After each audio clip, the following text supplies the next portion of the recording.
नमस्कार। कक्षा 11 भूगोल विषय में पार्ट 3 जो है उस पार्ट 3 में अक्षांश व देशांतर दे रखे हैं। अक्षांश व देशांतर पृथ्वी पर किसी भी स्थान लोकेशन जो आप जीपीएस फोन में देखते हैं उस फोन में भी जो लोकेशन आपको बताई जाती है उस लोकेशन में भी अक्षांश और देशांतर का उपयोग किया जाता है। तो किसी क्षेत्र की या फिर किसी स्थान को जानने के लिए कि वह कहां पर स्थित है उसको जानने के लिए अक्षांश व देशांतर का उपयोग किया जाता है। आज हम चर्चा करेंगे अक्षांश के बारे में। अक्षांश लैटिट्यूड कहा जाता है इनको अंग्रेजी में।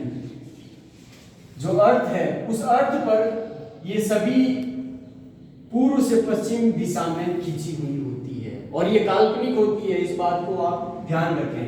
सभी काल्पनिक रेखाएं होती है अक्षांश। इसके ऊपर वाले भाग को नॉर्थ कहा जाता है और नीचे वाले भाग को साउथ कहा जाता है, इसीलिए यह उत्तरी गोलार्ध हो गया, उत्तरी गोलार्ध। और जो दक्षिण वाला भाग है उसको दक्षिणी गोलार्ध कहा जाता है। क्यों? क्योंकि यह जो इक्वेटर है भूमध्य रेखा 0 डिग्री अक्षांश जो होता है उसको भूमध्य रेखा कहते हैं और विषुवत रेखा कहते हैं। ये जो भूमध्य रेखा है यह भूमध्य रेखा इस पृथ्वी को 2 भाग में बांट देती है, जिसमें ऊपर वाला जो भाग है उसको उत्तरी गोलार्ध कहा जाता है और जो दक्षिण वाला भाग है उसको दक्षिणी गोलार्ध कहा जाता है। देन आगे बढ़ते हैं। तो आगे बढ़ते हुए आपको मैं बताना चाहता हूं कुल जो अक्षांश होते हैं उनकी संख्या 181 होती है। अब ये 181 कैसे? 90 नॉर्थ में और 90 साउथ में। 90 हो गए आपके नॉर्थ में, 90 डिग्री साउथ में और एक हो गया आपके जो 0 डिग्री अक्षांश है, 0 डिग्री अक्षांश उसको काउंट करेंगे तो इसके साथ में ये हो गए आपके 181। तो कुल मिलाकर अक्षांश रेखाओं की संख्या कितनी होती है? 181। और सबसे पहले आपको बता देना चाहता हूं अक्षांश की परिभाषा। भूमध्य रेखा के उत्तर और दक्षिण में ऐसे निश्चित स्थान को मिलाने वाली रेखा जो एक भूमध्य रेखा के समांतर चलती है उनको अक्षांश कहा जाता है। अब अक्षांश वृत्तों की संख्या करें कि भाई पृथ्वी पर बनने वाले जो अक्षांश वृत्त है उन वृत्तों की संख्या कितनी होती है? उन वृत्तों की संख्या होती है 179। यह क्यों होता है 179? कि अभी तो आपने बताया 181 अक्षांश रेखाएं होती है, तो अक्षांश वृत्त 179 क्यों होते हैं? क्यों? क्योंकि यह जो 90 डिग्री नॉर्थ और 90 डिग्री जो साउथ है इनको नॉर्थ पोल उत्तरी ध्रुव और दक्षिणी ध्रुव कहा गया है। यह एक पॉइंट के रूप में है, इसीलिए अब मैं यहां पर लिख सकता हूं 79 उत्तरी गोलार्ध में, 89 उत्तरी गोलार्ध में और 89 दक्षिणी गोलार्ध में कुल अक्षांश। और एक है आपके 0 डिग्री अक्षांश, तो कुल मिलाकर हो गए 179 अक्षांश। वृत्तों की संख्या पूछे आपसे तो 179 और कुल अक्षांश पूछा जाए तो 181 संख्या बताएंगे। अब इनमें कुछ मुख्य अक्षांश होते हैं, उन अक्षांश की बात कर लेते हैं। मुख्य अक्षांश, मुख्य अक्षांश में 3 तो आपके सामने ही लिख रखे हैं। एक हो गया 0 डिग्री अक्षांश, यहां लिख देता हूं 0 डिग्री अक्षांश। इसको कहा जाता है भूमध्य रेखा या विषुवत रेखा। फिर आता है 23.5 डिग्री उत्तरी अक्षांश। 23.5 डिग्री उत्तरी अक्षांश है जो भारत के मध्य से होकर गुजरता है, उसको कहते हैं कर्क रेखा, ट्रॉपिक ऑफ कैंसर। देन आगे बढ़ते हैं 23.5 डिग्री दक्षिणी अक्षांश, इसको कहा जाता है मकर रेखा, ट्रॉपिक ऑफ कैप्रिकॉर्न। जस्ट आगे आपके 2 मैंने सामने ही लिख दिए थे पहले। 90 डिग्री उत्तरी अक्षांश है, उत्तरी अक्षांश उसको कहा जाता है उत्तरी ध्रुव और जो 90 डिग्री दक्षिणी अक्षांश है उसको कहा जाता है आपके दक्षिणी ध्रुव। उसके बाद में 66.5 डिग्री उत्तरी अक्षांश और 66.5 डिग्री दक्षिणी अक्षांश।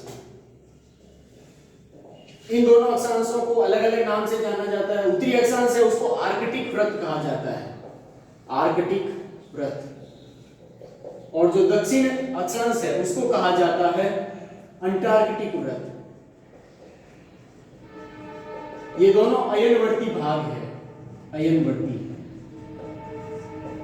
ये चीज ध्यान रखें। इस प्रकार अक्षांश वे होते हैं जो काल्पनिक रूप से मैप के ऊपर बनाए जाते हैं, और अक्षांश की परिभाषा मैंने आपको बताई। अक्षांश भूमध्य रेखा के उत्तर और दक्षिण में एक निश्चित स्थानों को मिलाने वाली रेखा जो भूमध्य रेखा के समांतर होती है उसको कहा जाता है अक्षांश। कुल अक्षांश की संख्या आपको बताई थी मैंने 181, और कुल अक्षांश व्रत की संख्या है 179।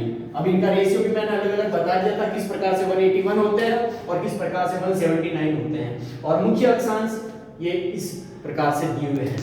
इनके बाद में आता है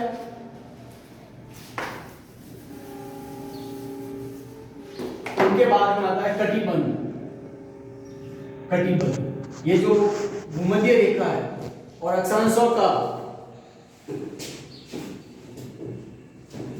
का रेखन मैप पर इसलिए किया गया है क्योंकि यहां पर कटिबंध का निर्धारण किया जा सके। जो रीजन होते हैं जलवायु, जैसे ग्रीष्म, शीत, शीतोष्ण, ये जो क्षेत्र हैं इन क्षेत्रों का निर्धारण किया जा सके, इसलिए कटिबंध का उपयोग किया गया, और कटिबंध निर्माण के लिए अक्षांश का उपयोग किया जाता है। तो ये जो अभी मैंने आपके मुख्य अक्षांश लिखे उनको मैं यहाँ पर ड्रॉ कर देता हूँ। सभी मुख्य अक्षांश जो अभी मैंने लिखे थे, ये दक्षिणी अक्षांश होगा 23.5 डिग्री, और ये 23.5 डिग्री उत्तरी अक्षांश हो गया, ये 66.5 डिग्री उत्तरी अक्षांश, और ये हो गया आपके 66.5 डिग्री दक्षिणी अक्षांश, ये 90 डिग्री जिसको दक्षिणी ध्रुव के नाम से जाना जाता है। इनके मध्य वाले भाग को,